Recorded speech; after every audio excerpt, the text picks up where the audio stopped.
alongside Toronto Blue Jays reporter Keegan Matheson of MLB.com. And Keegan, Shane Bieber gets the game in Game 3 on the road, just as he did last week in New York in the DS.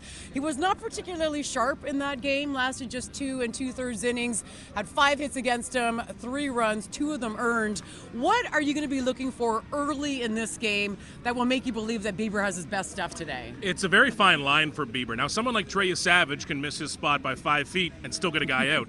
Shane Bieber cannot do that. He needs to be pinpoint. And coming back from Tommy John, which is still a real factor, that is still part of this conversation for Bieber. So when he does miss his spots, the power comes into play, the home runs come into play. He needs to avoid that early, needs to quiet this crowd early, has to avoid that first inning run, has to turn this into a normal baseball game.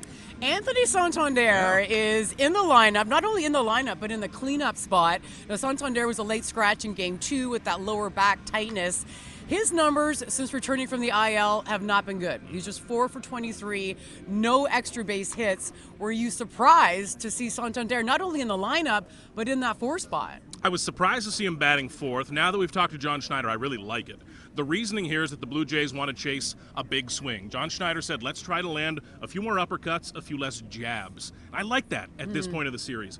Seattle's pitching has turned the Blue Jays lineup into what they looked like last year. A lot of contact, but contact's only cool if you're hitting the ball hard. They've not done that lately. That's why no balls are getting through. That's why we have not seen the hits piling up at all from the Blue Jays. Santander has handled this starter very well, and he's also hitting for power lately. It's just ending up in gloves. I like the look of his at-bats lately. I like this move for the Blue Jays. You've got to try something different. Don't do what you did in Games 1 and 2. You need a different look, and I think Santander makes a lot of sense. Trying to be aggressive, because I tell you what, this Mariners pitching staff has caused Toronto fits. George Kirby gets the ball today for the Mariners. The Jays have not faced Kirby yet this year. He was very good in his 2 starts in the DS against Detroit.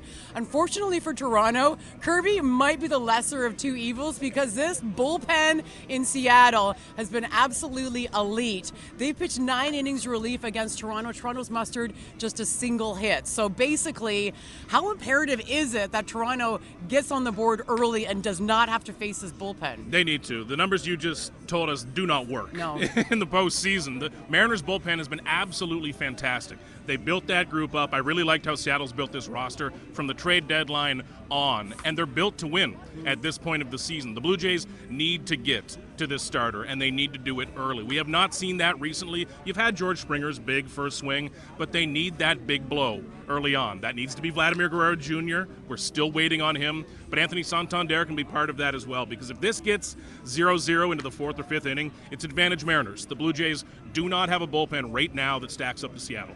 This city is bursting right now. Seattle are just 2 wins away from their first ever appearance in a World Series. As for Toronto, though, they're in that one game at a time mentality. They know that, as you said, one swing of the bat can change everything. And for Toronto, 1 win, and they are right back in this ALCS.